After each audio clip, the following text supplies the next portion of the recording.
So I'm going to ask another question to all three panelists, which is go into more detail about where you live, where you work, and what your involvement in East Africa is today. So I am from Texas, North Texas. We're a Gulf Alliance is part of the Hillwood family of companies that is part of the Perot family group. We are a real estate development company, really that encompasses, I'll say, a wide variety and diverse segment. We large private-public partnerships, from commercial warehouses, airports, down to single-family homes and multifamily homes. So really, we touch all aspects of real estate. My personal involvement started looking at opportunities in East Africa about 10 years ago. And we made our first investment with Robin Hurt Safaris from a tourism standpoint as kind of our initial foray into East Africa. I would say that our overall opportunities and the things that we focused on, and I think it'll be kind of a reoccurring theme, is relationships and building good partners. And that's, you know, as we go through and we'll expand upon this, but really that's what we look for, is how can we build partnerships, and regardless if it's North Texas or Kenya, Tanzania, how can we go into those communities with good, strong partners and raise the bar, the quality of life of the communities that we're serving. Great. A little bit of background on me, as I was born and raised in California, but Africa is really my home. Africa is, you know, it's been a part of my life for most of my life. Thank you. It's my last trip to East Africa, which was about 2 months ago, was my 147th trip to the continent. I speak 6 African languages. For the last 3 years, we've invested about $4 million into several aspects: the security sector, physical security, risk management. With our colleague Steve Hinton, who's in the front here, we're very much into the cybersecurity market. We have a tourism facility in Masai Mara, and one of the blessings for us is really about working with local communities. That is part and parcel to everything that we do. We have a very large project with the Maasai community, and for me, you know, putting in schools, health clinics, boreholes, that sort of thing, that raises and elevates those communities, that is part and parcel to everything that we do. And without that aspect, it wouldn't be, you know, the security component is about, it's really about, that's the profitability side. Everything else we do is about working with the people and giving back to the people, and that's a fundamental part of our core structure. So. Great, thank you. I'm Michael Cyrus, and I live in San Francisco. Also in Zambia, we were able to build copper belt power, and that was in 1998, which also served then into the DRC. So there are opportunities that we've seen for a number of years. Lastly, I mentioned that I'm the senior partner, managing partner for Steel River Infrastructure, where we build ports and rails and energy companies and utilities. And we put about $10 billion to work, primarily in North America. But I can only tell you, and this is a little precursor to what I'll talk about later, that the opportunity is even greater, I think, in East Africa. Thank you. Well, you can see that our panel today is highly qualified to be here, and I just want to thank each of you for taking the time to travel here, and Wes for taking time out of your busy schedule to share your experience with us today. So I'd like to give him a hand. So now I'd just like to go down the line again one more time. We won't keep going down the line, but each of you have had a lot of experience in East Africa, and I'd love for you to share a business experience that stands out to you. Go ahead, Wes. Thank you. Let me start? Sure. Thank you, Wes. I guess, you know, this is, I've had a wonderful experience in East Africa. Every time I go, and let's see, I'm not quite to the numbers that Tommy's at, but I typically go to East Africa kind of on a quarterly basis. So I would say 4 times a year for me is about average. And I would say that it's just a reoccurring theme, and I don't know that this is really going to drive to the, my business per se, but it does drive to my experience of and my perception of East Africa, which I think is vital, and that is the people. Every time I go there, I make a new friend, and I can't wait to go back. And so for me, that's more important than the business side of it, because I've got to, and in my line of work, we look at long-term relationships. And it takes time to build those. And it takes trips to East Africa to build those. But it also, what I'm seeing and what I'm liking is I'm now seeing those same friends come visit me in the United States. So when we get that exchange, that is what I'm excited about for business. I mentioned a couple of the investments that we'd made. I think what excites me most about East Africa is their acknowledgement, the willingness, the effort they're putting into creating transparent markets and transparent contracts. It's a work in progress, clearly, but it gives me a lot of encouragement when I look at my investors. And I've got to tell you that, as Tommy well knows, I'm always focused on the investment side of it and how that plays out. And so I oftentimes will separate the 501(c) or the humanitarian side from the investor's side. And I think today we're talking about the investor side, albeit I'll say that giving back to communities is part and parcel. It's part of our fabric. We're all of the age, as well as we understand how good for business it is to give back to communities, to do boreholes for a number of the communities that we operate in. But I'm excited about the East African attitude towards accepting new businesses. I mean, so that's what I'm excited about. I think there's two things that have come out of both of these, and one of them is the idea of the core business, profitability. Without profitability, you can't do the things that you want to do. So for us, it's, and Michael knows I talk a lot about community development aspects. Because working with core communities, whether it's your colleagues, whether it's the individuals that you're partnering with, for us, that is a fundamental piece for East Africa. And in fact, anywhere in the world, the people that you surround yourself with, that is the core focus of your business, and it should be. It's about, the profitability side is one thing, but when I look at the most satisfaction that we've had come out of our operations in Kenya and East Africa has been working with the local communities. And we just had a very interesting article that was written by a 12-year-old girl.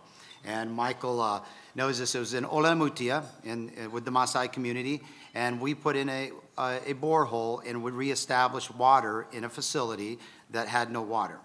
So when this article was written, one of the things that she commented on was the fact that she was no longer having to skip her reading and her studies at night because she was walking 6 kilometers one way to get water.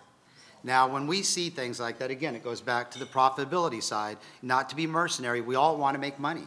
But the reality is when you see things taking place that you have to be a part of, that is what brings the profitability. Is once you're with the community, working with these communities, everything else comes because we have the security sector, we have the risk side, we have the tourism side. We're always looking, to Michael's point, to find other opportunities, whether that's in the energy sector, critical infrastructure. But I think we can all echo the same issue, which is that the communities themselves, that is the most important piece. And to work in these communities and have their buy-in. Without that, everything else is, to me, is a big zero. So I think that. Thank you, Tommy.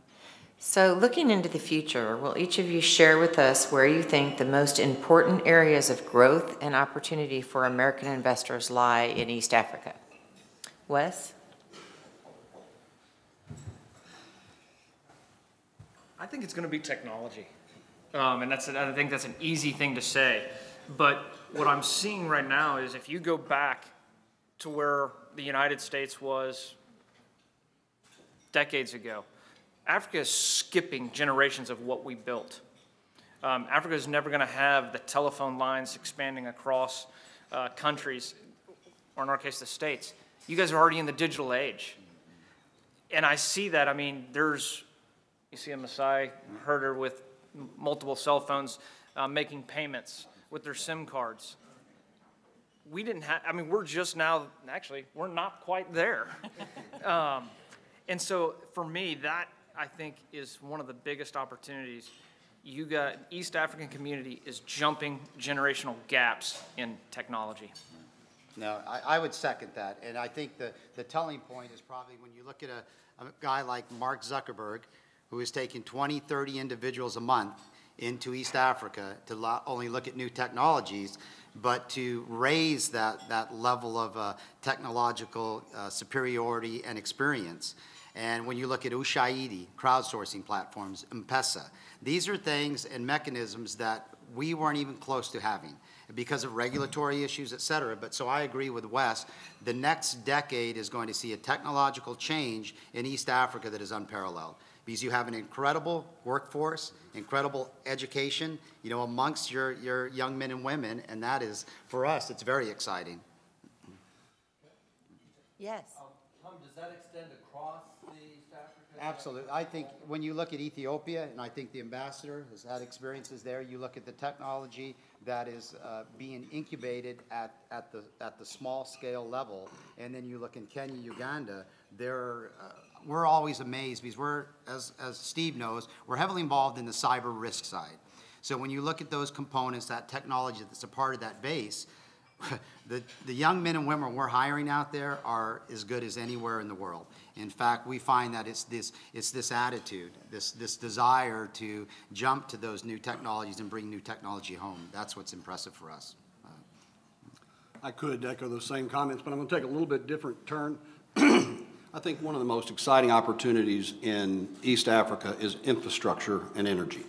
I think without the roads and the electrification of the countries, it's going to be very difficult to continue to sustain some of this trajectory on technology. It just, I build power farms all over the place, data farms, and technology just eats up energy. So I think there's a wonderful opportunity to create infrastructure, roads.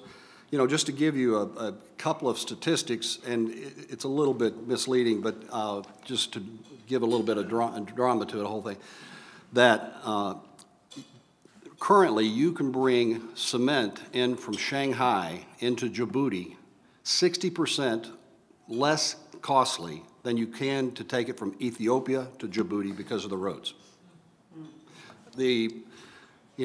Currently, this is a throughout Africa statistic, but 30% of the roads are paved and 50% of them are considered in poor shape. To me, that sounds like an opportunity. Yeah, unlike technology where that really is rocket science, building roads, we know how to do that. And again, the attitude of East Africa, their desire to bring businesses, they recognize that highway is going to, or that railway is going to bring business. Secondly, I mentioned energy. Currently forecasted by 2030, East Africa will have over 50,000 megawatts of forecasted demand. 50,000 megawatts. 1,000 megawatts would serve a 100,000 person community. The Savo power plant was 75 megawatts. So you can see the scale of this forecasted demand. By 2020, there's an estimate that Kenya will generate over 50% of all the renewables in Africa. So I think then there's others. Uganda, for example, has over 400, almost 500 megawatts of geothermal potential that they're not tapping right now. So I think that energy, in particular the electrification, and it's important to recognize that electricity is not a commodity. It's a manufactured product. It takes feedstock. It takes lines to deliver it to. So I think this manufacturing mentality that East Africa has will serve them well as they start to electrify. I have a former chairman of mine that authored a book called Lighting the World, and it is about lighting Africa. And I'd encourage all of you, it really states not only the opportunity, but it outlines how it can happen. And I look forward to working with, hopefully, someone in this group to do just that. Great, thank you. Wes, as a follow-up on earlier comments, will you talk about the importance of relationship building and tourism as it relates to investor confidence? You know, I kind of belabored that point in the first two questions, but, you know, I don't think you can think about it too much. Most of our projects here, we're, you know, a North Dallas-based real estate development company, but even here in Texas, relationships, our public-private partnerships is what's enabled us to grow. And I think that's kind of the same mentality that we're taking in our opportunities in East Africa. I think there's a chance to bring the cities, the countries, and the private developers together, but that requires trust, which requires the relationships. And to me, you can't really build anything without trust. And so for me, it's a vital component and core to what we do. So, and a comment from, well, let's see, maybe, there we are. Of course, I'm going to ring the bell of the East African Chamber. That's one of the goals of being here today, is bringing people together and building relationships that hopefully at some point turn into deals and closing deals. Tommy, you want to talk on that? Again, I think what Wes says is very impactful, because there's a number of you in this room right now that have helped us and facilitated, you know, our process into East Africa. And even with our long-standing relationships and my long-standing relationships and my experiences across the board throughout Southern Africa, West Africa, et cetera, going into Africa for an American company has some daunting challenges in front of it. And without those relationships, and that is something that I've said to Beth that this room and this body can do, is to spread that word. I live in Las Vegas. We spend a great deal of time in Nevada and California. And it's not often that you hear anything about the East African side. It's typically Asia, the Middle East, et cetera. So that is something that I would urge everyone in this room, is, again, going back to Wes's point, without those relationships, without having sort of a fundamental idea of how to get on the ground, it's not like here where you Google it and you get on and you're able to go through that whole process. It's not quite there. While that has changed a great deal, and many of the countries are starting to put everything, you know, out there to pull up, it's still not quite easy enough to go register a company and go do business in East Africa. So the relationship piece, I would second Wes, is paramount, and it's the fundamental component. And I'd just quickly say that there's an old saying that all knowledge is local. That's true. It's true of all the businesses that I do throughout the world, that to have a partner in country that has an aligned agenda, I mean a real partner, someone that shares in the profits. You know, I would tell you that as they mentioned technology, I would encourage all the processes that can be brought to put technology to work to create transparency, the due diligence. I mean, we look at projects as investments, 10 a week, and everyone comes in, lays down the project, and as you walk through, if you can't provide the due diligence, you know, who's the contracting, what are the contracting terms, what are the contract law, what is this tax, it's a very difficult proposition, because Americans are risk takers. They just don't like to take risks they don't know. Well, that's it.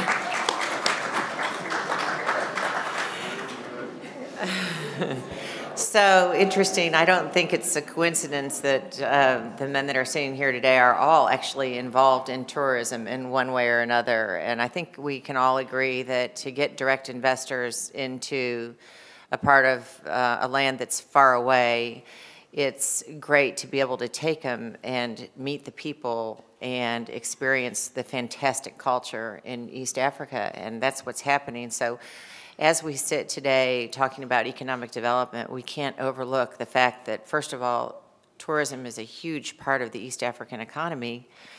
And second, it serves a very important part of building relationships that do lead to private investors. So we thank the people that are here today working in those industries that sometimes are overlooked when we talk about capitalism, but it's a big part of it. So So let's go on to our next question. First of all, little stop here. Anyone have any comments or any questions for our panelists before we move on to our next questions?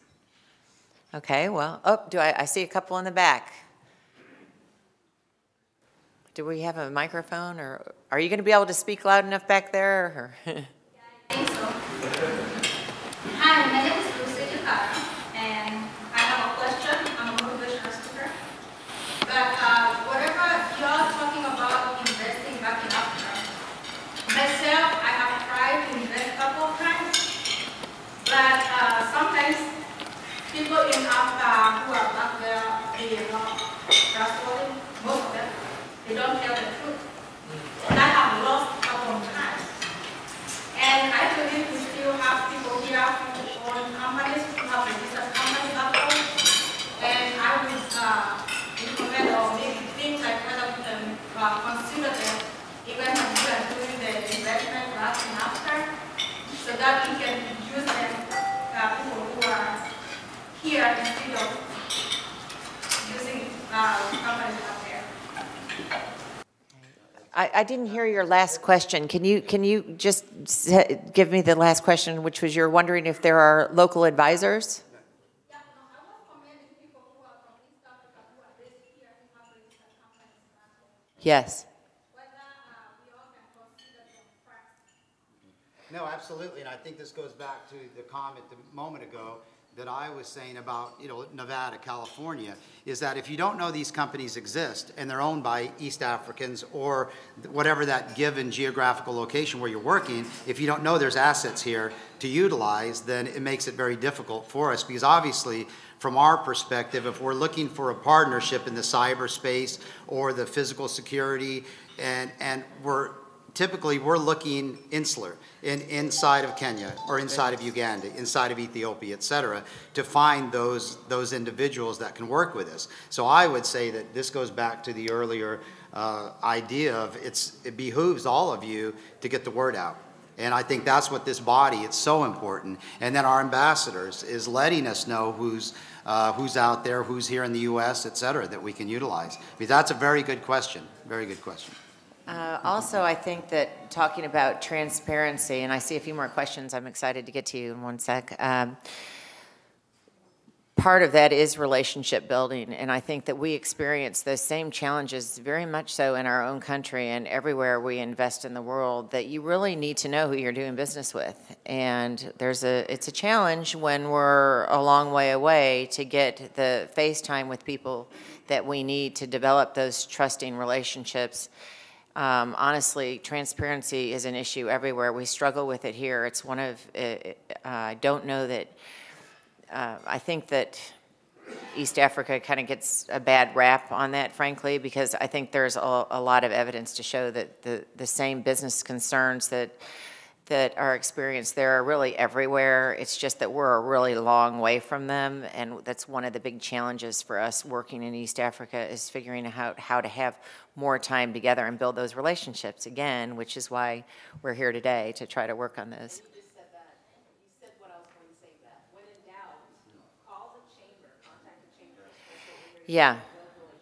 So our president is saying that we need to use our networking to help us.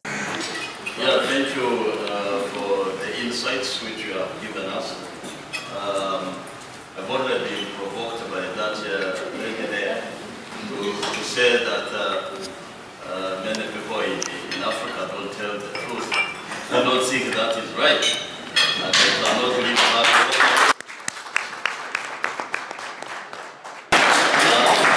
And you rightly put it clearly that it's about the relationships and understanding each other. What actually happens is many people think they just have an idea and they think it will just go and work.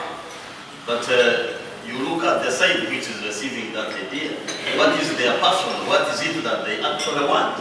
And unless you get to understand that, you cannot really work out a serious relationship that is productive, because you are not understanding each other properly. You are talking different language. And I think this is why I find this very useful, the East Africa Chamber. It's extremely useful because it is bridging the gap and making us be able to understand each other, such that when it comes to implementation of projects in Africa, you know that you are not starting from a mistake, you are starting from a knowledge point of view. So I'm trying to allay your fears. Please, not like that. Thank you. Thank you. So we're going to go ahead. I'm going to take one more question quickly, and then we're going to move back on to our talking points because we're coming to the end of our session. One more last comment on this issue of trust and relationship. I think we have to accept that we have come a long way. Because, I mean, a few years ago, if an American company wants to invest in Kenya, where did you start? I mean, you don't know anybody there. You couldn't even Google. Now you can Google, right? And look at where we are today. We have this forum. And not only this forum, if you look at this forum, we have actually people coming in as other areas like our county governments. You know? In this forum, we also have our government represented through our ambassadors over here. And today, actually, we even have individuals, companies coming from Kenya or East Africa to be in this. So basically, we have made a lot of progress. So to me, the gaps that we had because of relationship or trust, those can be done now. And I think that's one of the most important things that this kind of forum is giving us. Thank you. Thank you. Thank you for your comments. So moving on to our next talking point, we're going to skip a few guys. How can we create an enabling environment for increased commerce between the U.S. and East Africa? Wes, you want to start? You know, I think start of our business was actually in the Middle East. And I think one thing that we've kind of bounced around the last day or so was I think they exist in smaller, I guess, models, but I think something that would be helpful for U.S. companies going into East Africa are setting up, economic free zones where regulations and processes are clearly outlined and laid out, and you can actually get a company up and running. I'll say it in a timely manner. Would be, if you could overcome that aspect, I think for U.S. companies coming in, it would be a big advantage. Tommy? To second that, is if we look at what's taking place in Kenya and Uganda right now, is that the expansion of the railroad system, the creation of these, to Wes's point, these zones very similar to what's in Abu Dhabi, what's in Dubai, that would change the face of Africa. Is that the whole idea of the railroad system going to Kampala, to Khartoum, to Cairo, etc., that's always been a dream. Within a decade, 2 decades, those will definitely be realities. And what we're looking at now is, especially in Kenya, is that, and to a large extent, Tanzania, Kampala, and Ethiopia, is that the transparency piece that our gentleman back there talked about has become more of a reality. But for any inclusion into East Africa from an American perspective, is that you can't say this word enough. And our gentleman, the young lady said it, the relationship is everything. To get you in the door, to be able to do the things that we want to do. However, these trade-free zones, the idea of setting up these networks, that's critical to the expansion of East Africa across the globe. Thank you. Michael? Just very quickly, I agree. The simple geography, East Africa is a long way away, and the transportation is clunky enough to get there. There's a competition for dollars, whether you're in North Texas or whether you're in East Africa.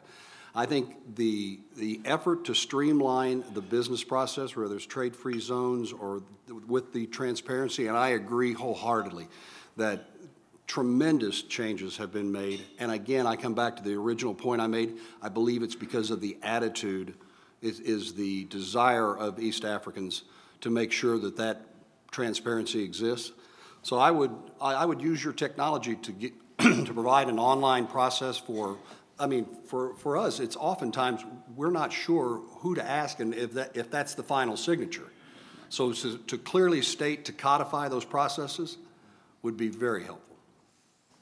Thank you, Michael. Okay, so the next topic is one that we talk about a lot here, which is why have Americans been late to invest in East Africa? Michael touched on one of them, which is, frankly, geography is a big one, which is we still don't have, and we're working, and we've been working for quite some time on either a nonstop or a direct flight or a direct nonstop flight. We, of course, would like a nonstop flight, but those are challenges that are being worked on for Dallas-Fort Worth area and other international airports in the U.S. The Chamber has been very active. I'm looking at some board members, and including myself, who spent a lot of time working on that. We're constantly compiling figures and showing airlines that there's a market and that there's a reason to do it. And we're still working, and we continue to work on that. And if there's anyone here that has an interest and anything they think they can help us with on that, we're going to continue to pursue those. Probably the most important thing that we need to have is a better way to get there. So having said that, I do Foreign Corrupt Practice Act work. This isn't a Foreign Corrupt Practice Act panel, and we could talk about it for 3 days and still be trying to figure out what it means. But what for U.S. investors, what it means is we operate under a set of rules that really very few countries in the world have to follow. And frankly, you know, we all know that giving a government official a suitcase of money is not right, and that's not what we want to do, and we don't want our country to participate in competition and development like that. But the Foreign Corrupt Practice Act has some restraints that frankly, you know, in many other cultures and even in our culture and our business customs, there's nothing wrong with taking someone to dinner or paying for their trip to come out to a conference where you're talking about and they're learning about the types of things that you do in your business. But our hands are very tight. I mean, we are scrutinized for small gifts. I mean, if you are trying to do business with the government and a government, that definition, anything that the government touches is considered a government business. You know, giving a small gift can be scrutinized, and there's a lot of money spent on compliance, and it is a difficult task for our companies doing business abroad. So I'm going to move on, and now you probably forgot the question since I talked so long, but really, why have we been late to invest? Wes, you want to? Well, yeah, I think I'm going to probably take a little different spin on that. I think I truly believe American companies want to invest in East Africa, and it's a very simple reason. It's numbers. I mean, you're opening up access to a market of over 150 million people. I mean, what company wouldn't want to go after that? However, I think it's to a point Michael just made. It's capital. So as we here in the United States came out of kind of the economic rebound starting in 2010, so every opportunity, whether we're looking at an East African opportunity or an opportunity right here in North Texas, it's really coming down to capital and where is the return on an investment. And if you can earn a return on your investment here in North Texas or let's say in California that is equal to or greater than the return that you can earn in Uganda or Ethiopia or Tanzania or Kenya, your investment board is going to say, we're going to do it right here. And so I think that might be a little bit of a bigger piece of why we're not seeing some of the investment in Africa is because the U.S. economy right now is so robust and growing. I'll take a little bit different spin, and we'll go the Africa sometimes is a scary place to Americans, and it's because of the media.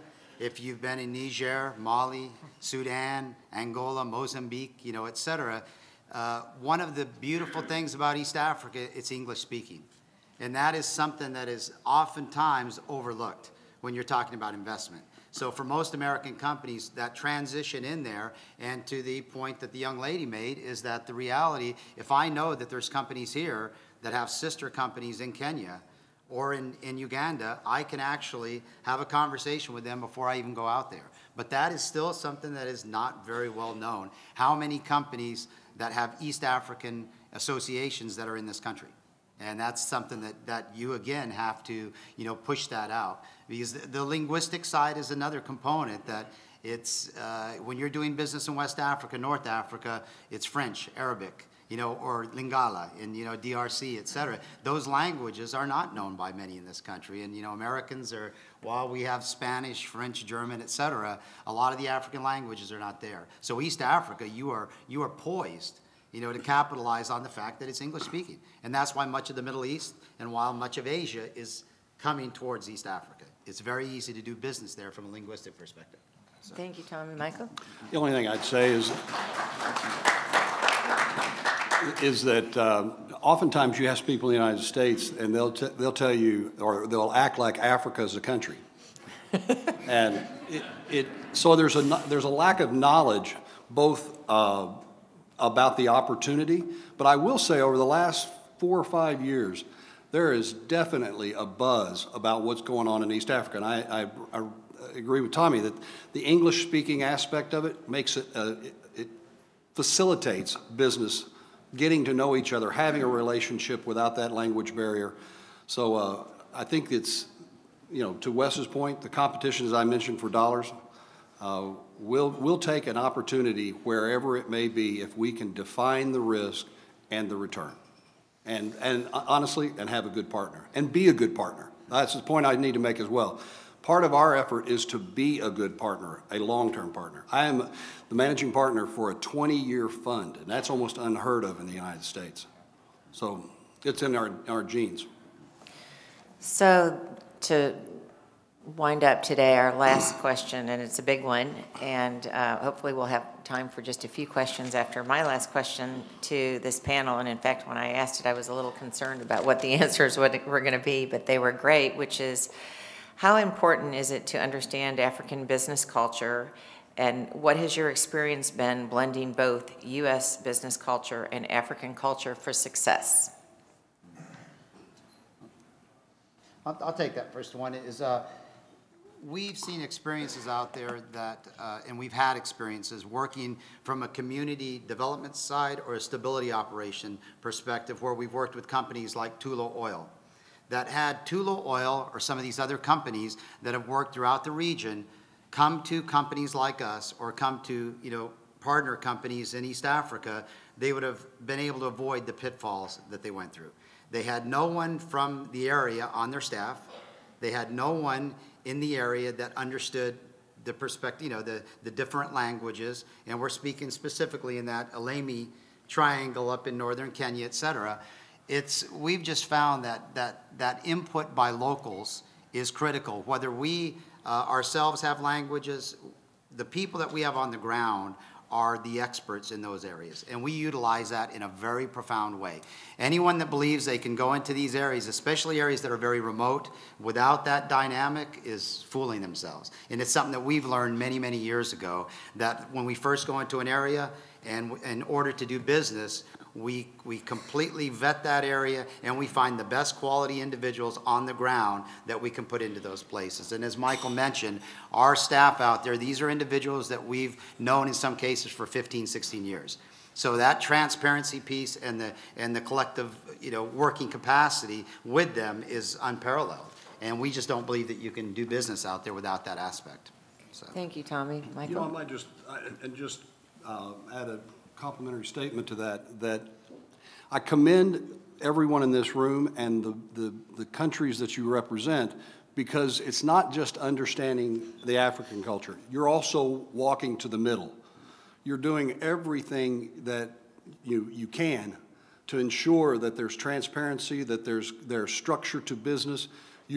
This forum says that you want that business. So I commend everyone here and all the efforts, because that's what it's going to take, is to understand each other. And I've seen a lot of progress in the last 5 years in that effort. I really am kind of, but really I'm just kind of repeating as it goes down the line, because relationships are key, the trust, but I think that forums like this, forums like the World Economic Forum, and especially now that they, you'd have the World Economic Forum in Africa. It was in South Africa every single year. Now you see it in East Africa. You're seeing it spread around. But I think the more that you get exposure in forums like this, like the World Economic Forum, it builds the relationships, builds the trust, builds the awareness. I truly believe, and I think, you know, we've kind of mentioned it, but everybody in this room is here for kind of a one purpose. We all believe in East Africa. We believe in the potential. We believe in the people. And, you know, from an economic standpoint, what we're really here, I know that from my standpoint, what I'm looking at, I believe in it from a business standpoint. Thank you. So, Ambassador, do you have Ambassador Katende?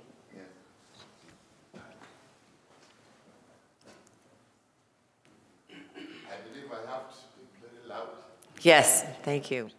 Thank you very much, and let me commend the panel for being very good friends and ambassadors of East Africa.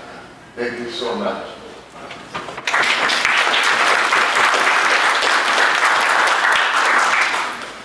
You are doing the job which I should be doing.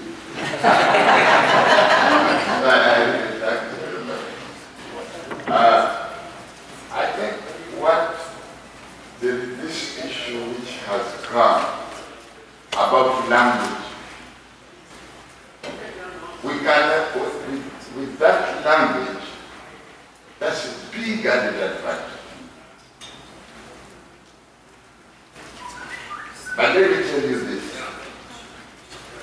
In Africa, you know the research that we are trying to learn Chinese. Chinese.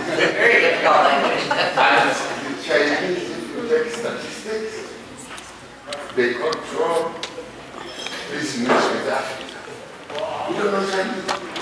So if we can use our language, we can do more than what we do with China.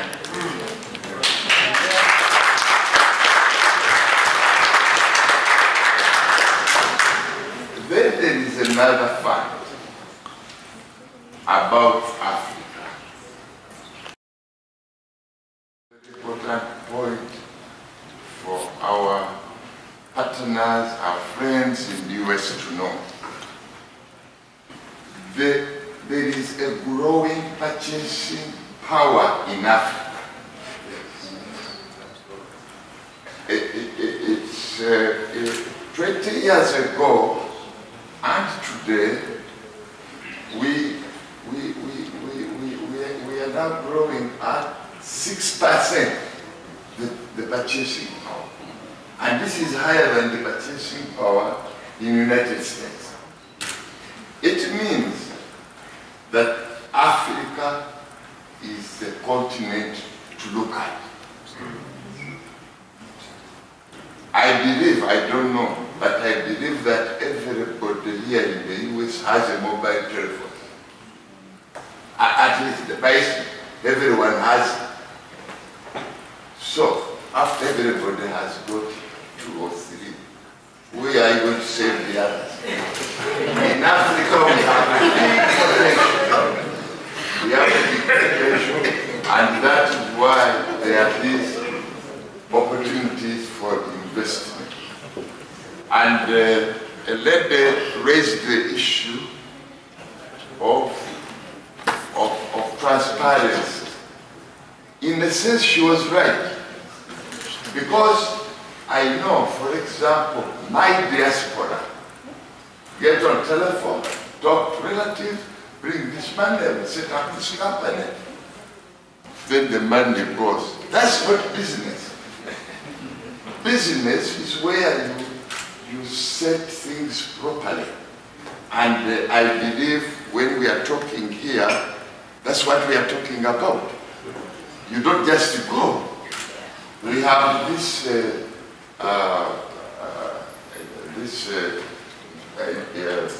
investment guarantee agency. Many investors go there to say, what is the rating of Uganda? You get figures there. You get them, then you make a decision. In the end, it is about profits. If I have my money, I have to invest. It's about profits, not any goodwill. And we say, if you want profits, come to Africa. Thank you very much.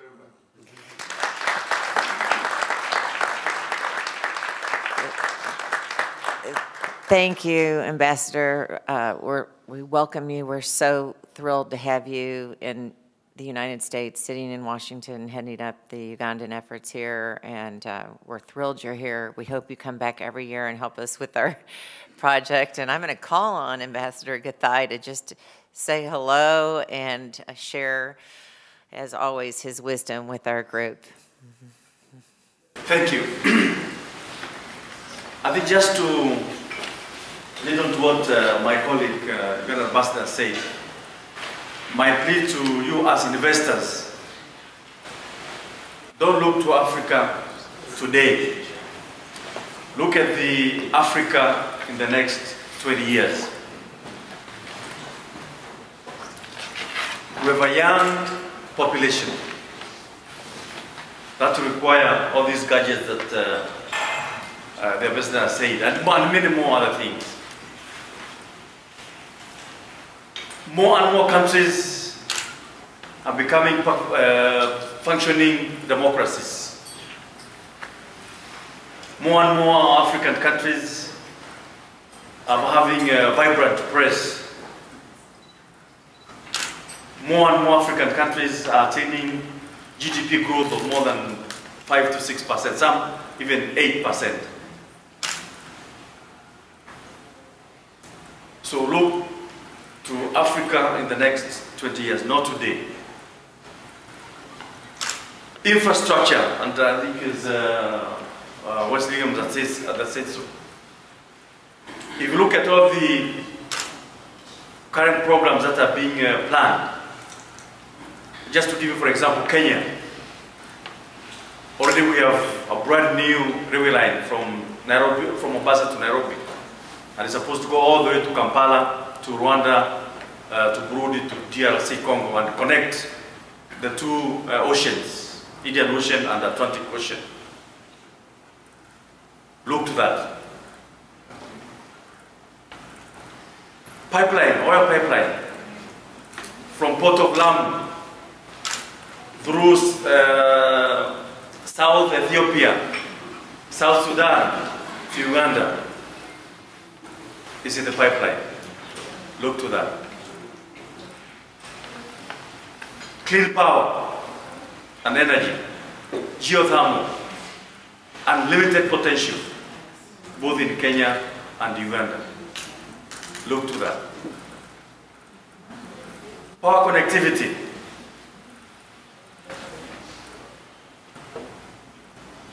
Over the last 1 year, the Kenyan government has connected power to all public institutions. And anybody else within 600 meters of that public institution has also been connected to power. Look to that. So what I'm saying is that as you judge Africa as a place to invest, don't look at it today. Look at it what it will be in the next 20 years.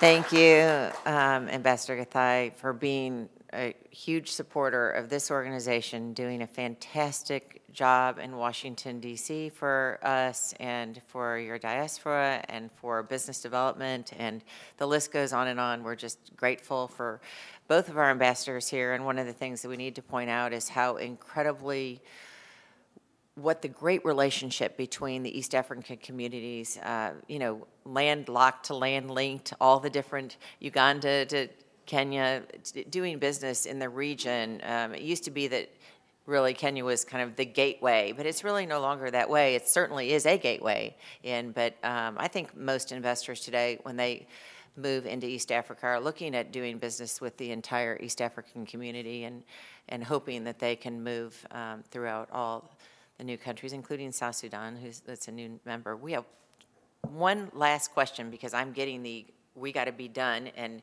so I'd like to take one last question, and then we've got to say goodbye because our boss is in the back saying no more. Hi, Lee, thanks. Conferences and I listen, there's a lot of things the U.S. doesn't have that China has. But what China doesn't have is diaspora. And there's a real potential, and it's within little steps reach of linking the U.S. diaspora and letting it become an economic force in East Africa and in the other parts of Africa. As I was at this conference, I had people introduce me to the president of the Rwanda diaspora here in Dallas. I had no idea they existed.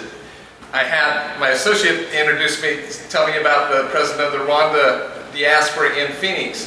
I've worked Africa in Phoenix for 8 years. All sorts of connections. Had no idea that that person existed. I think the embassies, the East African Chamber of Commerce, you know, we'd be happy to work with them, but I think the diaspora needs to be formalized as an economic opportunity if we're going to be successful in Africa. That's a great point. That's a great point. The answers are within.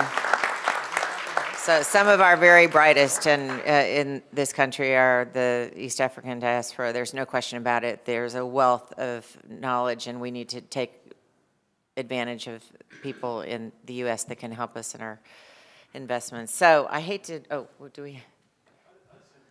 Sure, stand up, Bill, and where? But we've talked in this conference so far about the need for direct flights back and forth. Certainly we're working on those. And the issue, the holdup is actually political between alliance groups. We'll get through all that.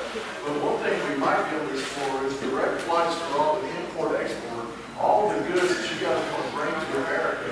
We happen to have a little facility not too far from here that I'd like to see you share a few words about.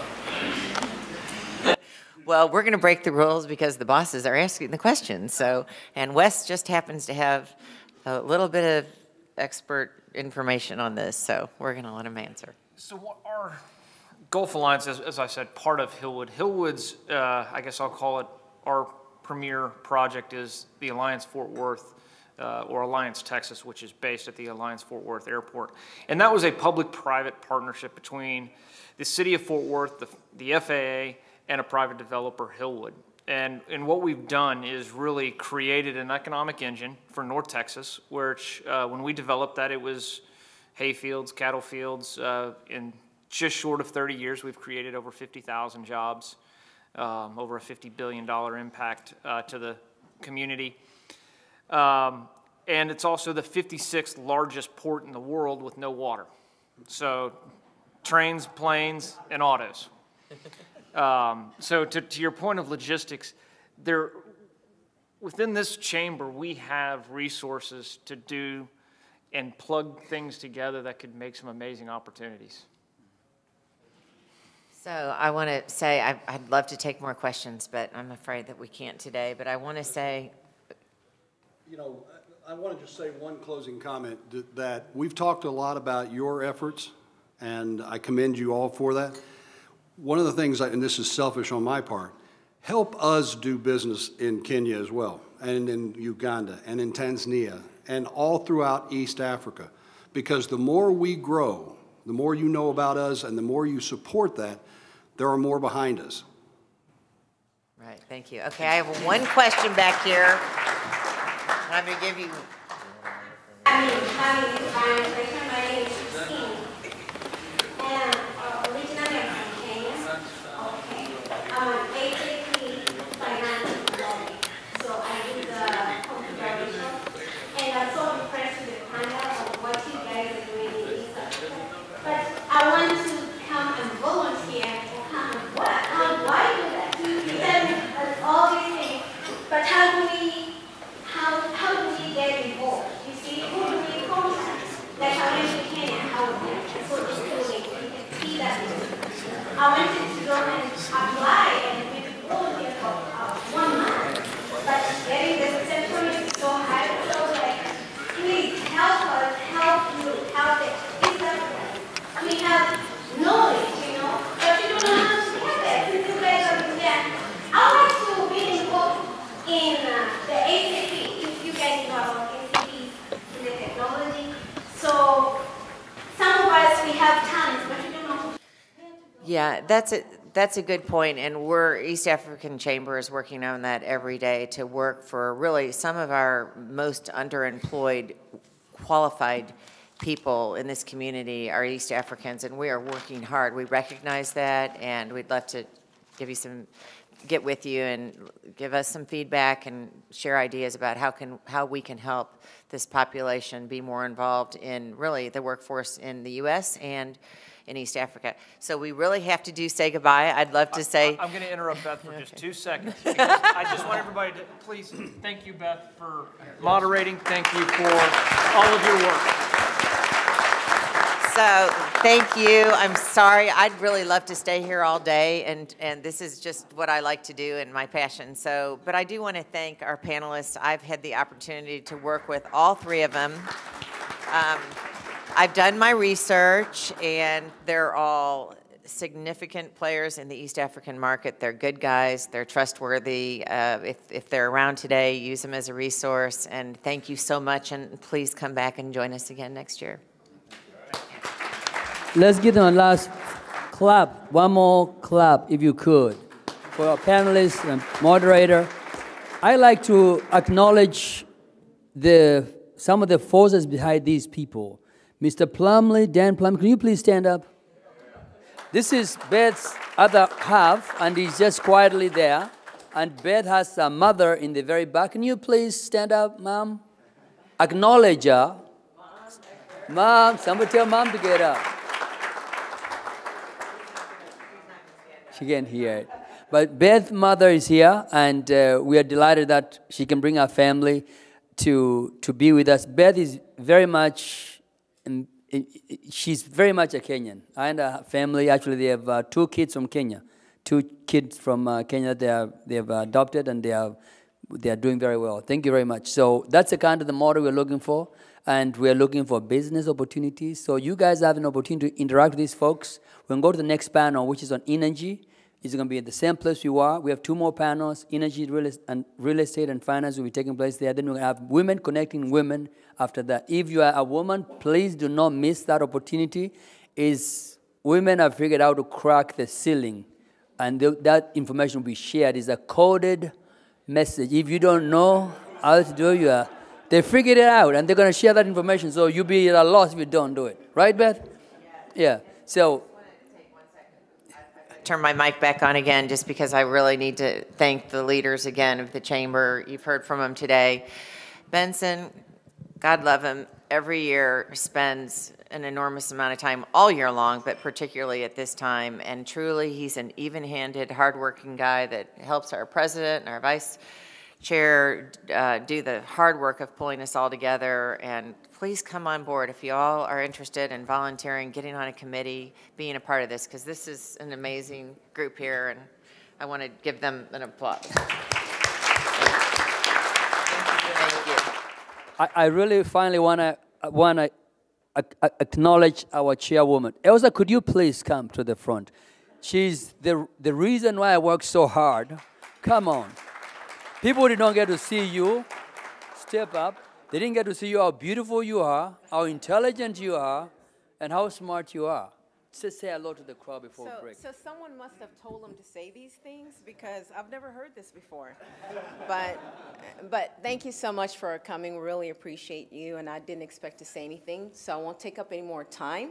I know we're running out of time, but you chose to use it for this anyway. So thank you so much. And yes, please join, participate, because this is the only way that we can grow. And I'm just so excited to see all of the East African region here today. I'm sure there's so many people who are representing, and I'm so happy to be here. And thank you for calling me, surprisingly.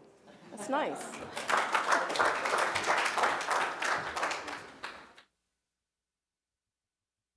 Nice to see you, Wes Williams, again. Last year was a pleasure, and it's always a pleasure to see you. Absolutely. Thank you very much.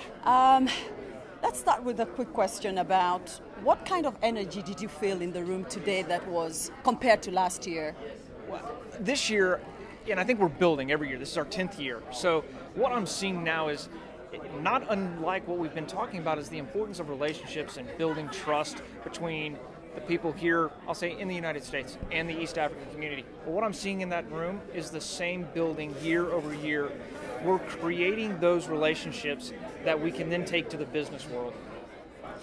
What struck you? There were a lot of Q&As. What comment struck you the most that you could relate to and could also help, the audience back home? I think it's the importance of infrastructure and IT jumping the generational gap between what we've experienced here in the United States and where East Africa is going. I think it's going to make a profound impact. Wonderful. So any action words or call of action to East Africans, those who are dubious, the U.S. investors who are still, figuring out whether to invest in Africa?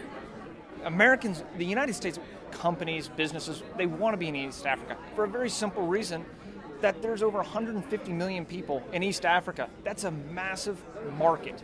Companies want that. And what I think is organizations like the East African Chamber of Commerce and other groups in the United States can really help build that bridge between the companies here in the United States and the communities in East Africa. And we've got to rely and build these chambers. Wonderful. Thank you so much. Thank you. See you next year. Absolutely. All right. Welcome to the East African Chamber of Commerce Conference, Mr. Michael Cyrus. What does your company do? Allen Tactical and Security Consultants. We provide physical security, cyber risk assessments in countries throughout Africa, here in the U.S. as well. We also operate 2 companies within Kenya that are Kenyan chartered companies, Seven Continents Global Limited and Kapanga Global Limited, which is a tourism company with over 300 hectares along the Masai Mara. Oh, great. Yeah. So you are one of the panel officials out there in the forum.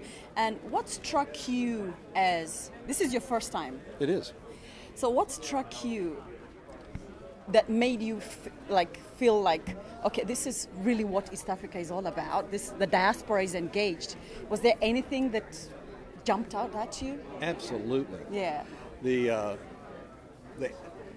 attitude, the acknowledgement that there's progress being made and there's more to be made. The welcoming in a structured way for new businesses to come, and how open the crowd was for tell us how to make that work. Right. They wanted a laundry list, a checklist of things that they can do to help my businesses, and I thought that was it's fresh. Yes, it is. Yeah. Any call of action to all the dubious people? I know there were people asking, well, we need transparency, there's trust issues and all that, but there has to be a call of action, even to dubious investors, especially in the U.S. Americans. Yes. What can you tell them? One of the things that was acknowledged by the group, and we certainly emphasize it, is the East African technology advantage. Use that technology to create a portal, to create a way to communicate with American businesses, because just the simple geography says that East Africa is a long way away. Right. So the more work, the more knowledge, the more transparency an American investor can have on East African opportunities, I am confident that the more Americans will want to invest, as we have. Yes. And you're making money. We are. We are. Always helpful. Yes, the gentleman is making money, and there's no room to be afraid about Africa. We are, I know it's called the dark continent, but it is light money right here. Thank you so much, Michael. You're very welcome. All right. Enjoyed it. Enjoy. Mr. Tommy Allen, thank you so much for being part of the East African Chamber of Commerce this year. You are the darling in there. I think you're giving me too much credit. It was fun. I saw you enjoying yourself. I heard you talk about many things. And for those the audience back home, what would you say about today's event and the magnitude of just East Africa? Well, East Africa, as I made a comment early on, has been a part of my life since I was 9 years old. So anytime we have an opportunity, especially me, to talk about East Africa, talk about the relationship between East Africa and the United States, we take the opportunity, we jump at it, because it's a wonderful and incredible place, and for us, it's home. Right. When you say home, what do you mean? Well, we have my partners and I, we have companies in East Africa, in Kenya specifically. Okay. We have a house in Karen, Kenya. Oh. And we do a great deal of business in the Masai Mara, in Okay. Tanzania, Uganda, Ethiopia, What kind of business do you do? Well, we do both risk management, Oh, okay. security, Yes. and then we have the tourism component as well. Oh, I see. I see. So your vast knowledge of Africa, you can shed light to all those dubious people talking about Absolutely. we can't invest in Africa, we are very scared. Call of action? Oh, absolutely. I would say to anyone, especially now in this day and age, the opportunities in East Africa for Americans they're boundless. It's finding, but again, as we stated, the right mix is transparency and relationships. Right. If you can find those relationships and build those relationships, that is the answer. That's paramount. Well, it's been wonderful having you here, and we hope to see you next year. You shall, and it's been a pleasure for us, and thanks to all your audience out there. We've Yes. had a great time. Okay, I'll call on you when I come to Nairobi next year. Absolutely. All right? Please do. All Thank right. you very much. Thank you very much. Cheers. How are you? I'm good. I'm good. Oh my gosh, you set up shop here. Oh my with all goodness, these nice I brought little all the things. aloe stuff, natural goods, organic stuff, very Wow. beautiful. Yeah. Yes, so I'm ready. Tell me a little bit about your shop and trade. My shop and trade is all based aloe-based. So what we do is we try to get people to stay healthy and get healthy. Okay. With aloe-based products. Okay. Yes, that's what we do. Wow. Okay. Memory, weight loss, longevity, cardiovascular, everything is here. So the products do cater for everything that Okay. your body might need. Okay. And moreover, we're more interested in preventative. Yes. Yes, and More than taking your cure. supplements every day. Right. Because you just never know. Yes. You just never know. Good. Wonderful. Thank you, Clara. Thank you. Well, I'll come by. Thank you. All right. Bye-bye. Bye-bye. Welcome to the East African Chamber of Commerce. Thank you very much. We are honored to be here. I hear you're from Kenya. Yes, please. All the way. All the way from Kenya. What are you selling? Well, first of all, we are in real estate. Okay. And, we do land and housing. We buy big chunks of land, do the subdivision, and add value in terms of ensuring that there's water, electricity. We do the internal service roads. We plant trees because we believe a green environment is a healthy environment. Right. We set aside space for children playground, recreation center, barbecue, security center, taxi bay. Oh. To just ensure that our customers get the very best because we really value our customers. So, what about, must you buy a plot for you to develop it, or what if you have an existing plot? Or what if somebody has an existing plot? Do you develop it as well? What we do, we normally assist for construction those who have purchased properties in our project, Optiven's projects. And that is why, as Optiven, we talk 2 steps to home ownership. So you have to acquire a plot with Optiven for us to do the second thing, which is construction, Oh, I see. Nice to see you, Beth. Well, thank you. Nice to see you. Wow. Year after year, you come doing it better and better. Well, thank you. It's hard to believe it's been 10 years. Yes. We're really excited to celebrate our 10th anniversary of the conference. Tell the audience who you are and what you do for the East African Chamber of Commerce. So I live in Dallas, Texas, and I'm an attorney, and I do work in the Foreign Corrupt Practice Act area, but really what I love to do is work on East African development. I sit as an advisory board member for the East African Chamber. I spend a lot of time in East Africa and just love the country and trying to do business there. You were you were the moderator for the successful businesses that are doing businesses in Africa, and that was US-based companies. Right. And did you get a feel that there was some really good correspondence, or rather dialogue, between the audience that sounded better than any other year? Absolutely. Well, there's just no question about the fact that Africa is a huge emerging market, and East Africa is such a promising place for Americans. A large emerging market with English-speaking people. We've had a long, strong relationship, America and East Africa, and I think there's a connection between the people And I actually think there's a lot of excitement right now, and I think we're going to see a lot of not just Fortune 500, 1,000 companies, but a lot of small and medium-sized enterprises and direct investment in East Africa. You're right. There was a lot of energy in the room today. So the ambassador of Uganda, the ambassador of Uganda to the U.S., or is it vice versa? I forget. Challenged and said that shouldn't be a constraint. That linguistics shouldn't be a constraint as to why U.S. investors shouldn't just come in and do what they need to do. I mean, if the Chinese are there and they have limited English, why not the U.S., where we share the same language?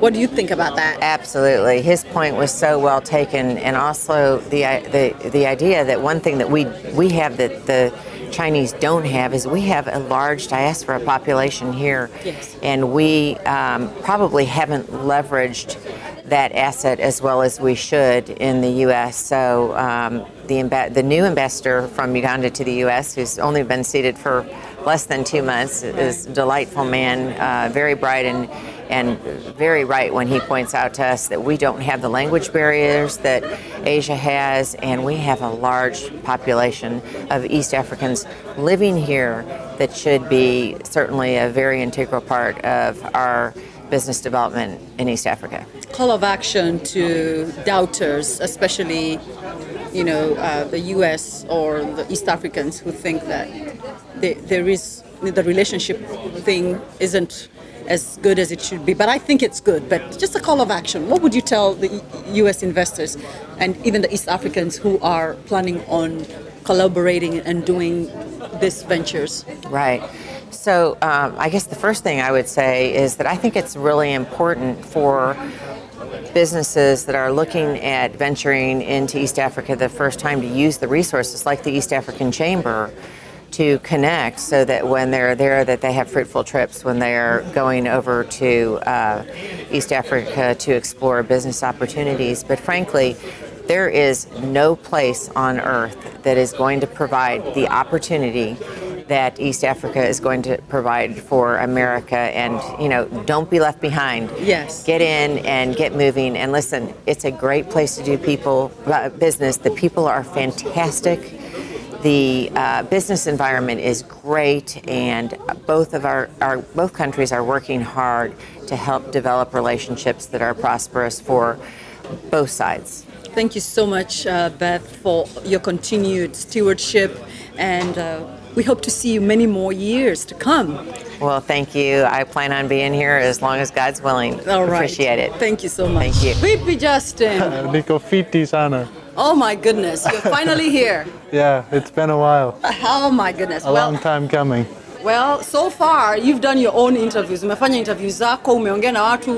Nini unasikia watu wakisema ambayo kinafanya ikufunue usikie uko nyumbani? Nimesikia hiyo kabisa. Nasikia kama niko Kenya. Umemeet Waganda wa Sudan. Sijui, I think ni hivyo tu. Wa Sudan na Kenya. Wa Tanzania? Oh yeah, wawili wa Tanzania. Hao walikuwa poa sana. Mumeongea nini? Tuliongea juu ya makanga, vitu za makanga. Hao walikuwa wanashtuka. Watu hawezi amini ati unaweza host hii show.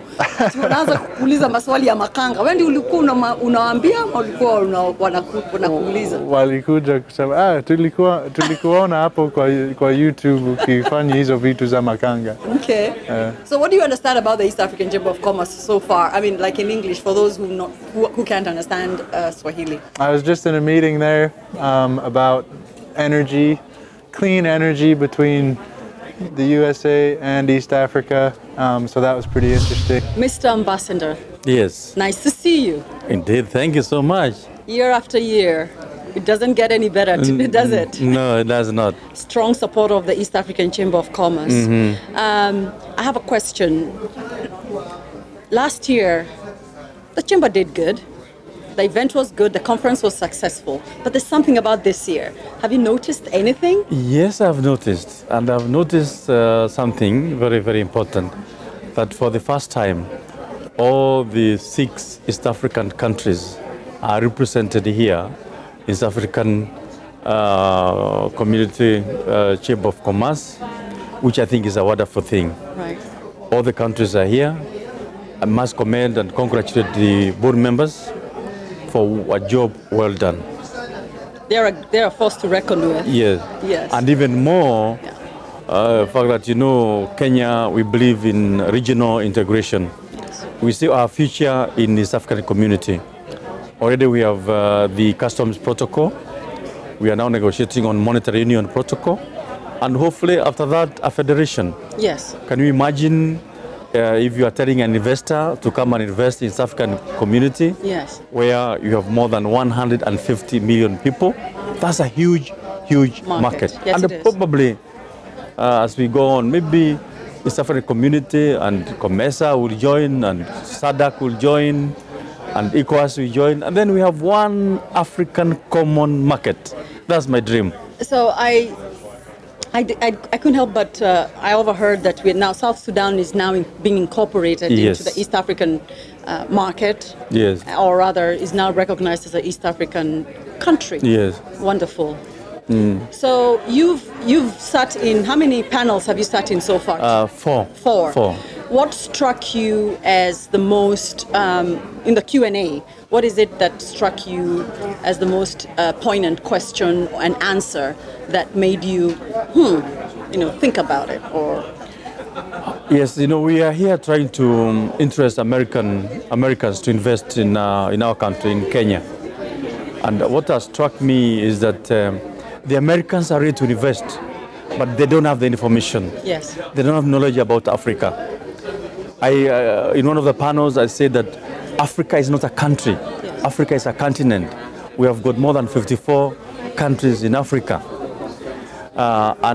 More because they don't have the information, therefore they think the risks are too high. They are not, right, once you have the information. Right. So really our main purpose is to show the Americans, those who want to invest, that they should not look to Africa of today.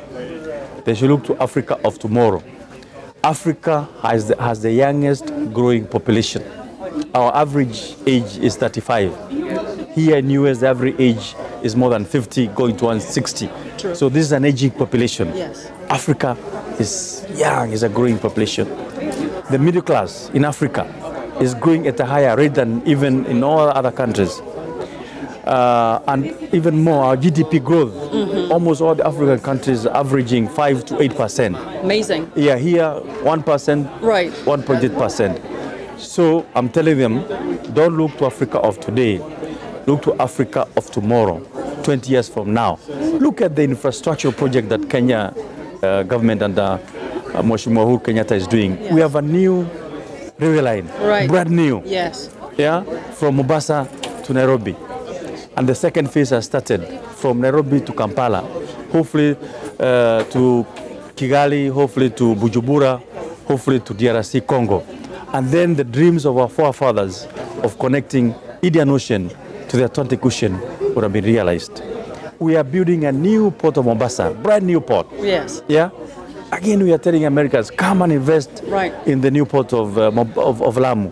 We are building a new pipeline from Lamu through South Ethiopia, through South Sudan to Uganda. We are telling them, come and invest in this pipeline. We are building a road in the same area. Again, we are telling them, come and join us and invest in these worldwide projects. What about, true, we are asking the U.S. to come and invest in East Africa. What about the small business, the African small businesses and individuals? How do they gain out of all this movement? There's so much movement going on. Thank you for your question. Again, what we have emphasized to the American investors, that they need to partner with the diaspora, with the East African community diaspora here. They know the conditions in Kenya. Every country is unique and peculiar. Yes. So we are telling them, partner with the diaspora, with the Kenya diaspora, so that they can guide you on the process, because each country is different. It has got different rules, different culture, different investment climate. So we are telling them, partner with these diaspora. so that, and it will be a win-win situation. The diaspora knows the conditions in Kenya. The American investor has the capital. When you combine those two, you can only win. Right. Yes. Do we have a system in place or a program in place of a mentor protege program for small businesses and individuals? Because that is the question we get a lot, especially in our blog, about, okay, how do I as an individual get this? I mean, I have this business. It's not a big business. Maybe I have an equity of about 300,000, 400,000, but I want to be part. I want that piece of cake. And how can I get into the big sharks? Do we have a kind of program to? Yes, we have. Again, President Uhuru Kenyatta started. We have what we call Women Enterprise Fund. Yes. Which only finances women. Yes. With no security.